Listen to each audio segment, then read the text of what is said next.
शिक्षार्थियों, NIS के studio में आपका स्वागत है। मैं प्रोफेसर संतोष अरोरा आज आपके साथ अधिगम संसाधन के प्रकार, समय आरेख, पुस्तकें, समाचार पत्र और क्लिपिंग पर चर्चा करूंगी। सबसे पहले हम बात करते हैं समय आरेख की। समय आरेख घटनाओं की एक ऐसी सूची है जिसे कालक्रम में प्रस्तुत किया जाता है। समय आरेख इतिहास विषय के शिक्षण के लिए एक उपयोगी संसाधन है। समय आरेख के द्वारा हम विभिन्न कालखंड को एक लॉजिकल क्रम में, एक क्रम के अंदर प्रस्तुत करते हैं।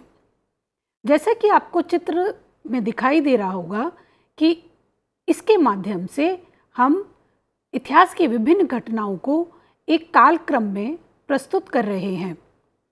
जैसे 1923 में स्वराज पार्टी की स्थापना से लेकर 1950 में संविधान तक के काल घटनाओं को एक कालक्रम में प्रस्तुत किया गया है। समय आरेख के अंतर्गत विभिन्न घटनाओं को, विभिन्न कालखंड को एक क्रम में प्रस्तुत किया जाता है। समय आरेख की इतिहास विषय में और जहाँ पर हमें कालक्रम की चर्चा करनी हो वहाँ इसकी बहुत उपयोगिता होती है। विकास संबंधी प्रत्ययों को बोधगम्य बनाने के लिए समय आरेख समय की समझ को छात्रों में विकसित करता है। इसके द्वारा छात्र कालचक्र के मध्य से संबंध को स्थापित कर पाते हैं। इसके द्वारा शिक्षक पूरी कक्षा का ध्यान अपनी विषय वस्तु पर आकर्षित कर पाता है। दूसरा एक महत्वपूर्ण अधिगम संसाधन है पुस्तकें। पुस्तकें विषय के विशेषज्ञों द्वारा, लेखकों द्वारा कक्षा विशेष तथा विषय विशेष के लिए तैयार की गई निर्धारित पाठ्यवस्तु है। पुस्तकें अधिगम संसाधन का एक बहुत ही सरल, सुगम, सहज उपलब्ध संसाधन मानी जाती हैं। पुस्तकों की आवश्यकता शिक्षकों को और छात्रों को, दोनों को होती है। पहले हम बात करेंगे कि ये पुस्तकें शिक्षकों के लिए किस प्रकार से उपयोगी हैं। प्रत्ययों का परिचय प्राप्त करने हेतु एक शिक्षक को पुस्तकों का प्रयोग करना होता है। एक शिक्षक पाठ्यवस्तु में उपस्थित जितने भी प्रत्यय हैं उनको समझने के लिए वह पुस्तकों का सहारा लेता है। इसके अतिरिक्त शिक्षक अधिगम सामग्री को क्रम में प्रस्तुत करने के लिए और व्यवस्थित रूप से कक्षा में प्रस्तुत करने के लिए पुस्तकों का सहारा लेता है या पुस्तकों का प्रयोग करता है। पाठ्यवस्तु में एक रूपता लाने के लिए शिक्षक पुस्तकों का सहारा लेता है या पुस्तकों का प्रयोग करता है। शिक्षक अपने कक्षा शिक्षण में शिक्षण के दौरान कई पाठ्य पुस्तकों को पढ़ता है। अपनी सूचनाओं को और विषय वस्तु को वह कई स्रोतों से एकत्रित करता है। उनमें एकरूपता लाने के लिए शिक्षक पाठ्यपुस्तक का प्रयोग करता है। प्रत्येक शिक्षक कक्षा में जाने से पहले अपनी पाठ्य योजना तैयार करता है। अपनी पाठ्य योजना को तैयार करने के लिए वह पाठ्यपुस्तक का प्रयोग करता है। उसे पहले ही ये निर्धारित करना होता है कि कहाँ वो कक्षा के अंदर कथन देगा, कहाँ वो व्याख्या करेगा, कहाँ वो दृश्य श्रव्य सामग्री का प्रयोग करेगा और किस विषय वस्तु को पढ़ाने के लिए वो किस प्रकार की विधियों का प्रयोग करेगा। ऐसी कौन सी जगह होगी कक्षा में जहाँ वह छात्रों के बीच में अंतःक्रिया करेगा। यह सभी प्रतिदिन की पाठ्य योजना के लिए, इन सभी चीज़ों को ध्यान में रखने के लिए या इन सभी चीज़ों का प्रयोग करने के लिए शिक्षक पाठ्यपुस्तक का सहारा लेता है या पाठ्यपुस्तक का उपयोग करता है।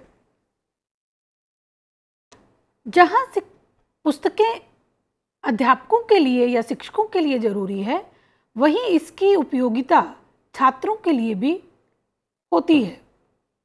जैसे कक्षा में जाने से पहले की तैयारी एक छात्र पुस्तकों के द्वारा कर लेता है। कक्षा में जाने से पूर्व छात्र पहले ही विषय वस्तु को पढ़ लेता है, उसके प्रत्ययों को समझ लेता है। पढ़ने के बाद, पूर्व में ही पढ़ने के बाद या पूर्व में ही अध्ययन करने के बाद जब छात्र कक्षा में प्रवेश करता है या कक्षा में शिक्षण के दौरान सीखता है तो वह शिक्षक द्वारा बताए गए ज्ञान को, बताई गई सूचनाओं को आसानी से ग्रहण कर लेता है। पाठ्यपुस्तक के द्वारा छात्र की समय व शक्ति की भी बचत होती है, क्योंकि पाठ्यपुस्तकें एक ऐसा साधन है जहां पर विषय वस्तु को क्रमबद्ध तरीके से प्रस्तुत किया जाता है।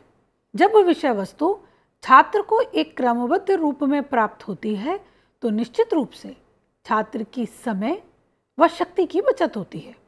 छात्र स्वयं अपनी कठिनाइयों को हल कर पाता है।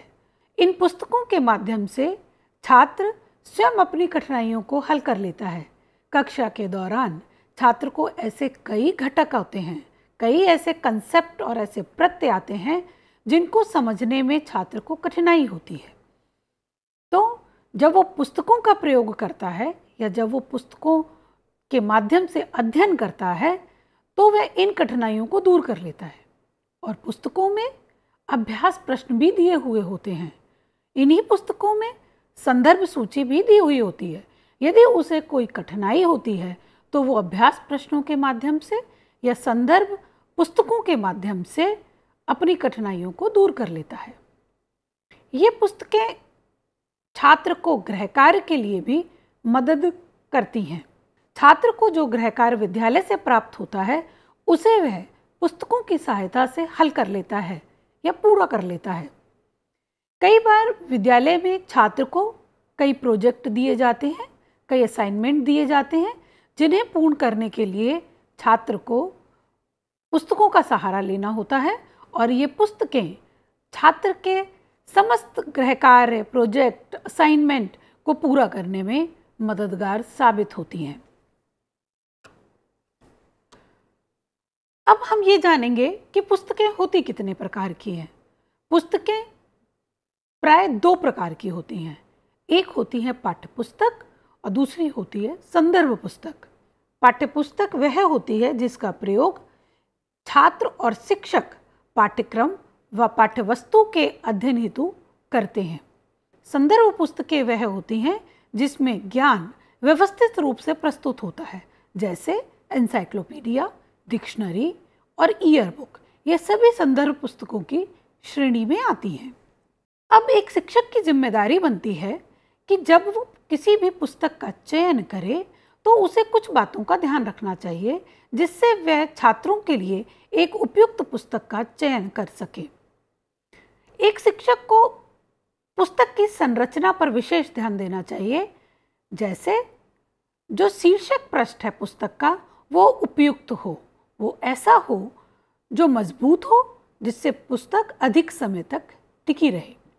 पुस्तक में अनुक्रमणिका भी होनी चाहिए, विषय सूची होनी चाहिए, पुस्तक में पृष्ठ संख्या होनी चाहिए। पुस्तक ना तो अधिक मोटी हो ना ही अधिक पतली हो। जो भी पुस्तक चयन की जाए तो उसमें पृष्ठ संख्या इस प्रकार हो, अगर पुस्तक में अधिक पृष्ठ होंगे तो पुस्तक अधिक मोटी होगी व उसमें कम पृष्ठ होंगे तो पुस्तक कम मोटी होगी। शिक्षक को पुस्तक का चयन करते समय इस बात पर भी ध्यान रखना चाहिए कि पुस्तक का आकार कैसा है। पुस्तक आकार में बहुत अधिक बड़ी नहीं होनी चाहिए, ना ही बहुत अधिक छोटी होनी चाहिए। अगर पुस्तक आकार में बड़ी होगी तो उसको बैग में रखने में और शेल्फ में रखने में कठिनाई होगी, और अगर छोटी होगी तो वो एक नॉवल जैसी दिखेगी, एक उपन्यास जैसी दिखेगी। अतः शिक्षक को इस बात का ध्यान रखना चाहिए कि पुस्तक आकार में ना तो बड़ी हो ना ही छोटी हो। एक शिक्षक को पुस्तक के कुछ यांत्रिक तत्वों की भी जानकारी होनी चाहिए। पुस्तक में जो कागज़ प्रयोग किया गया है वो उत्तम क्वालिटी का होना चाहिए। पतला कागज़ नहीं होना चाहिए, ना ही ऐसा कागज़ होना चाहिए जिसे मोड़ो तो वो टूट जाए। इसलिए कागज़ की क्वालिटी उत्तम होनी चाहिए। उसकी छपाई भी उत्तम होनी चाहिए। शब्द स्पष्ट होने चाहिए। अक्षर का आकार उपयुक्त आकार का होना चाहिए। अक्षर ना तो बहुत अधिक बड़े होने चाहिए ना ही बहुत अधिक छोटे होने चाहिए। ऐसा माना जाता है कि यदि अक्षर बहुत अधिक छोटे हों तो छात्र का ध्यान पुस्तक को पढ़ने में नहीं लगता। पुस्तक पर उपयुक्त मार्जिन होना चाहिए। मार्जिन इसलिए कि जब पुस्तक पर कवर चढ़ाया जाए तो शब्द छुपे नहीं। पुस्तक की बाइंडिंग भी उपयुक्त होनी चाहिए। पुस्तक की बाइंडिंग इस प्रकार की हो कि वो मजबूत हो। ऐसी नहीं होनी चाहिए कि पुस्तक को यदि फोल्ड किया जाए तो पन्ने उसके या पृष्ठ बाइंडिंग से बाहर आ जाए। एक पुस्तक संगठन की दृष्टि से भी महत्वपूर्ण होती है। उसका संगठन भी उपयुक्त होना चाहिए। जैसे पाठ्यपुस्तक में जो भी विषय वस्तु प्रस्तुत की गई हो वो क्रमबद्ध तरीके से प्रस्तुत की गई हो। दूसरी बात यह कि पाठ्यपुस्तक के अंदर जो जानकारी दी जा रही है वो पूर्ण जानकारी हो। एक पाठ्यपुस्तक को अच्छा नहीं माना जाता जिसमें आधी अधूरी जानकारी होती है। पुस्तक के अंदर सारांश भी होना चाहिए, क्योंकि कुछ छात्र ऐसे होते हैं जो तेज गति से सीखते हैं। उनकी सीखने की गति तेज होती है, तो उन्हें पूरे पाठ को पढ़ने की आवश्यकता ही नहीं होती। वो सिर्फ सारांश पढ़ के ही पाठ को ग्रहण कर लेते हैं। इसके उपरांत कई बार एक छात्र सारांश को पढ़ने के बाद में विषय वस्तु को व्यवस्थित कर लेता है, इसलिए पाठ के अंत में सारांश भी होना चाहिए। पाठ्यपुस्तक की भाषा शैली सरल होनी चाहिए और उसमें पर्याप्त मात्रा में उद्धरण होने चाहिए, उदाहरण होने चाहिए। एक अच्छी पुस्तक वही मानी जाती है जिसमें चित्र, मानचित्र, रेखा चित्र और ग्राफ हों। पुस्तक के अंदर इनकी संख्या उपयुक्त होनी चाहिए। ये ना तो बहुत अधिक ज़्यादा होने चाहिए, ना ही बहुत अधिक कम होने चाहिए। चित्र जो भी पुस्तक में प्रस्तुत किए जाएं वो शुद्ध होने चाहिए, सही जानकारी देने वाले होने चाहिए। जो चित्र पुस्तक में प्रस्तुत किए जा रहे हैं वह रंगीन होने चाहिए और वास्तविकता के समीप होने चाहिए। जैसे चित्र, जैसी विषय वस्तु वास्तव में दिखाई देती है, पुस्तक के अंदर वैसे ही चित्र रखने चाहिए जो कि वास्तविक जैसे प्रतीत हों। एक पुस्तक शैक्षिक दृष्टि से भी अपनी उपयोगिता रखती है, इसलिए जब शिक्षक पुस्तक का चयन करे तो इस बात का ध्यान रखे कि वो ऐसी पुस्तक का चयन करे जिसमें अभ्यास प्रश्न हों, जिसमें की जाने वाली क्रियाओं के लिए निर्देश हों, उसमें सहायक पुस्तकों की सूची भी हो और परिशिष्ट भी हो। कई ऐसे दस्तावेजों का जिक्र पाठ्यपुस्तक में किया जाता है, तो पुस्तक के अंत में वो दस्तावेज संलग्न होने चाहिए। आज हम चर्चा करेंगे समाचार पत्रों पर। समाचार पत्र एक ऐसे दस्तावेज हैं जिसमें व्यक्ति, स्थानों, घटनाओं से संबंधित विभिन्न जानकारियों का संग्रह होता है। सामाजिक अध्ययन विषय इतिहास, भूगोल, समाजशास्त्र व अर्थशास्त्र विषय का समन्वय है, इसलिए इन विषयों से संबंधित प्रतिदिन की जानकारी एक शिक्षक को समाचार पत्रों के माध्यम से मिल जाती है। समाचार पत्र कई प्रकार के होते हैं, जैसे दैनिक समाचार पत्र, साप्ताहिक, पाक्षिक, स्थानीय, राष्ट्रीय और प्रादेशिक। समाचार पत्रों की सामाजिक अध्ययन विषय में बहुत ही उपयोगिता है, क्योंकि यह पाठ्यवस्तु के प्रति रुचि पैदा कर देते हैं।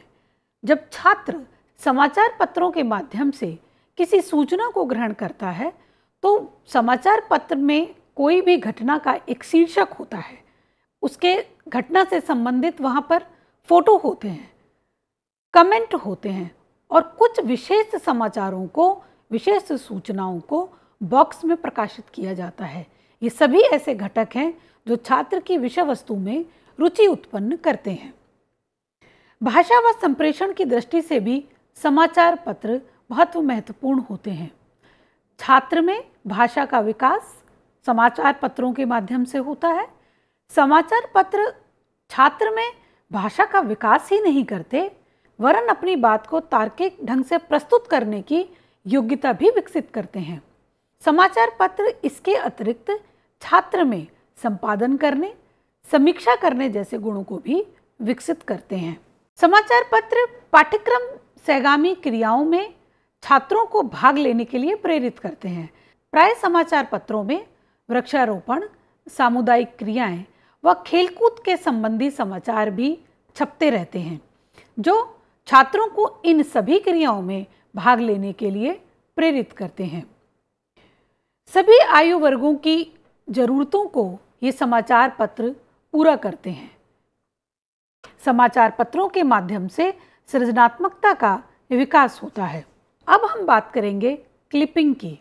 जिस प्रकार समाचार पत्र सामाजिक अध्ययन विषय के लिए उपयोगी हैं, क्लिपिंग एक लेख, एक चित्र और एक विज्ञापन हो सकता है, जिसे एक शिक्षक समाचार पत्र व पत्रिकाओं से काटकर कक्षा में प्रयोग करता है। क्लिपिंग कई प्रकार की होती हैं, जैसे श्रव्य क्लिपिंग, दृश्य क्लिपिंग और प्रिंट क्लिपिंग। श्रव्य क्लिपिंग वो होती हैं जिन्हें सुना जा सके, जैसे कोई भाषण का अंश या कोई पूरा भाषण या कोई संदेश या कोई विज्ञापन। दृश्य क्लिपिंग वो होती हैं जिन्हें देखा जा सके, जैसे कोई दृश्य, कोई विज्ञापन और कोई घटना। प्रिंट क्लिपिंग वो होती हैं जो छपाई के रूप में हमारे पास प्राप्त होती हैं, जैसे समाचार में छपी हुई कोई घटना, समाचार पत्र में छपा हुआ कोई चित्र, लेख या संपादकीय। अब प्रश्न उठता है कि इन क्लिपिंग का या कतरनों का एक शिक्षक कक्षा में किस प्रकार से प्रयोग करे।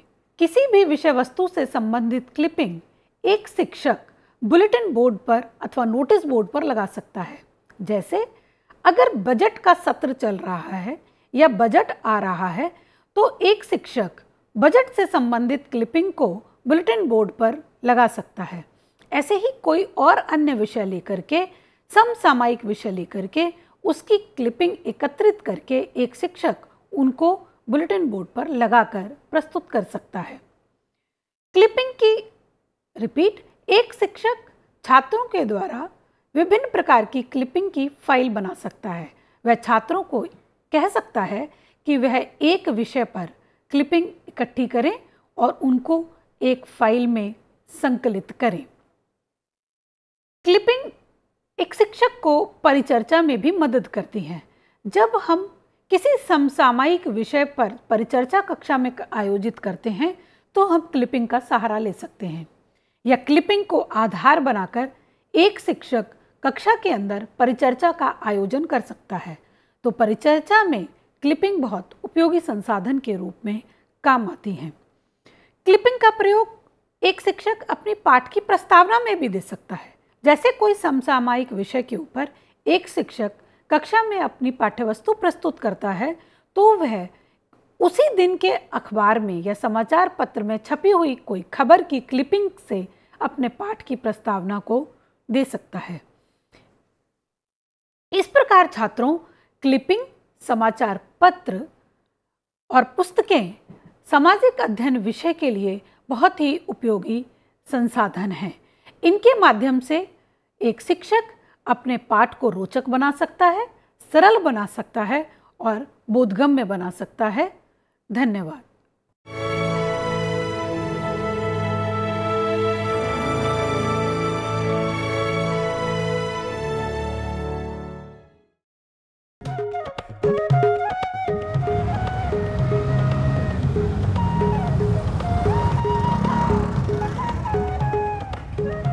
ये है कूल लाइफ, नो फिकर नो टेंशन।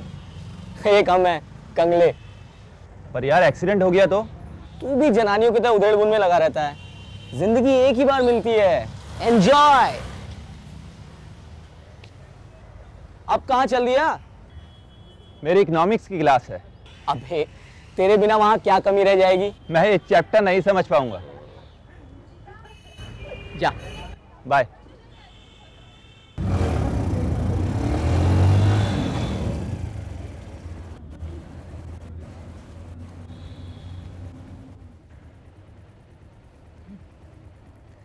और बगला भगत।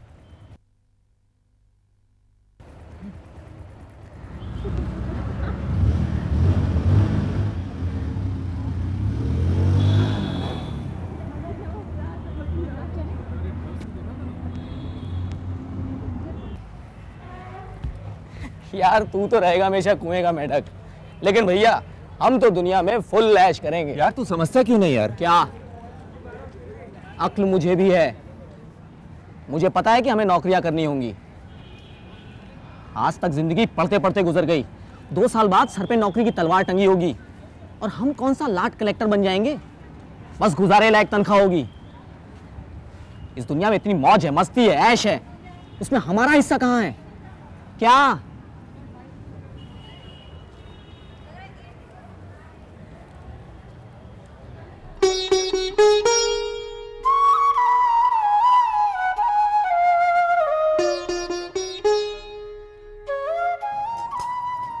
ले बेटा खा। चाची जी, आप सुबह से रात तक काम करती हैं, थक नहीं जाती? हाँ, थक तो जाती हूँ बेटा, पर क्या करूँ, अब तो सुरेंद्र की बहू ही आकर के आराम देगी। बहू क्या ऐसे ही आ जाती है? खर्चा करना पड़ता है, बहुओं को कुछ देना भी पड़ता है।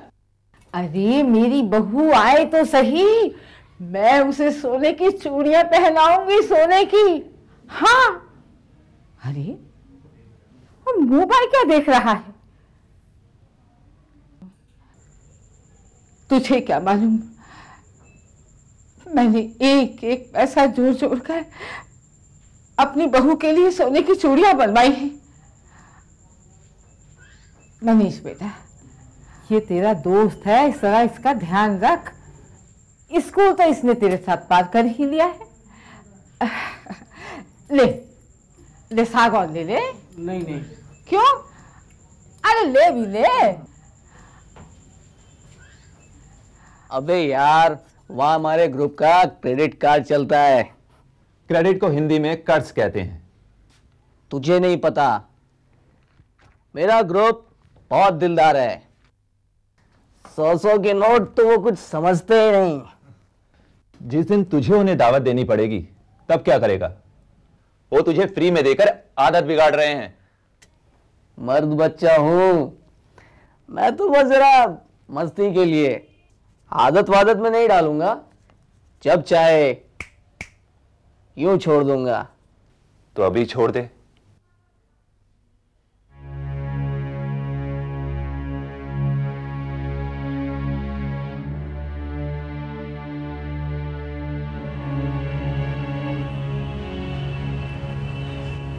क्या हुआ? मना कर गया। मैं तो पहले ही कह रहा था, गोली मारो उसे। इसकी भेजे में बात नहीं आएगी, इसकी किस्मत में खुश रहना नहीं लिखा है।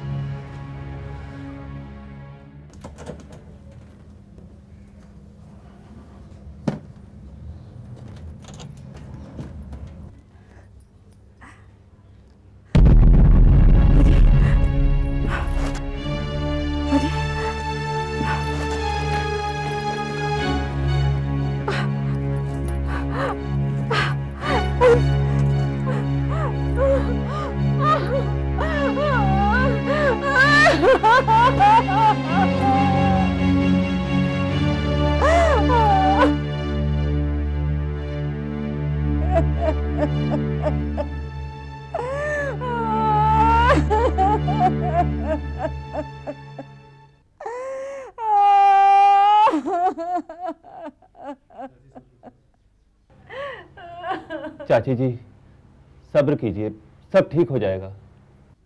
अरे कैसे सब्र करूं बेटे, कितनी मुश्किल से अकेली ने मैंने ये बेटा पाला है, और ये बेटा मुझे ये रंग दिखा रहा है।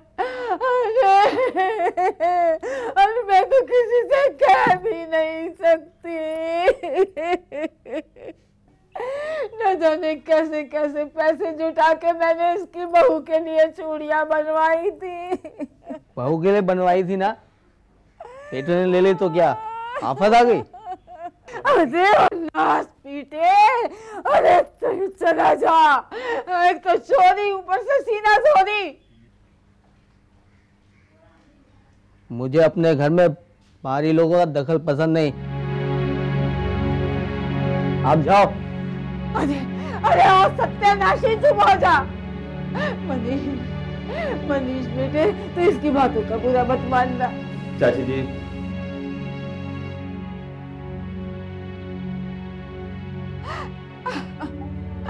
बहुत बुरा किया तूने। बहुत बुरा किया। डॉक्टर साहब, मेरे बच्चे को बचा लीजिए। आप थोड़ा सब्र रखिए, चिंता ना करिए, हम अपनी तरफ से पूरी कोशिश करेंगे। सुरेंद्र, हम आपको 15 दिन के लिए इस सेंटर पे रखेंगे। दवाइयों एवं बातचीत द्वारा हम आपका इलाज करेंगे, पर एक बात का ध्यान रखना होगा, दवाइयों से इस आदत से छुटकारा नहीं मिल सकता। इसके लिए आपको अपना आत्मविश्वास बढ़ाना होगा, और अगर इस आदत को छोड़ने की तुम मन में ठान लो तो दुनिया की कोई ताकत आपको रोक नहीं सकती। इस बात को हमेशा ध्यान रखना।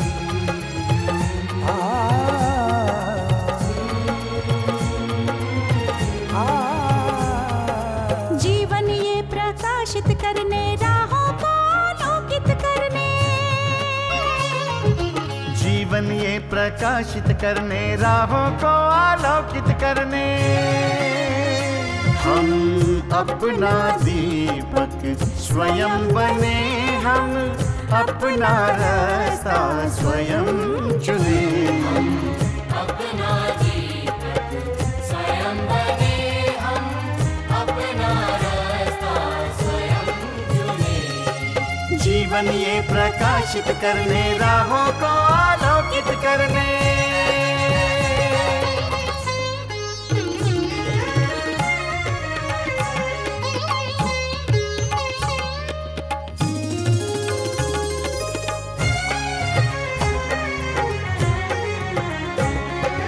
धन साधन समय की सीमा से विद्यालय जो मुक्त हो, धन साधन समय की सीमा से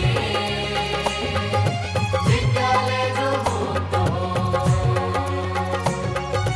कभी पढ़े हम कहीं पढ़े, वे विषय की लोच से युक्त हो। कभी पढ़े हम कहीं पढ़े, वे विषय की लोच से युक्त हो। मित्रों हम उठे और जागे, मंजिल आने की ध्वनि सुने। हम अपना दीपक स्वयं बने, हम अपना रास्ता स्वयं चुने। जीवन ये प्रकाशित करने, राहों को आलोकित करने।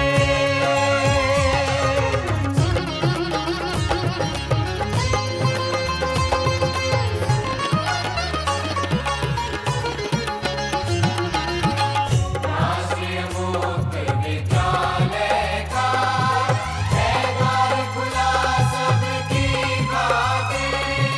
शिक्षा परीक्षा का अवसर एक बार ही क्यों मिलता फिर। शिक्षा और परीक्षा का अवसर एक बार ही क्यों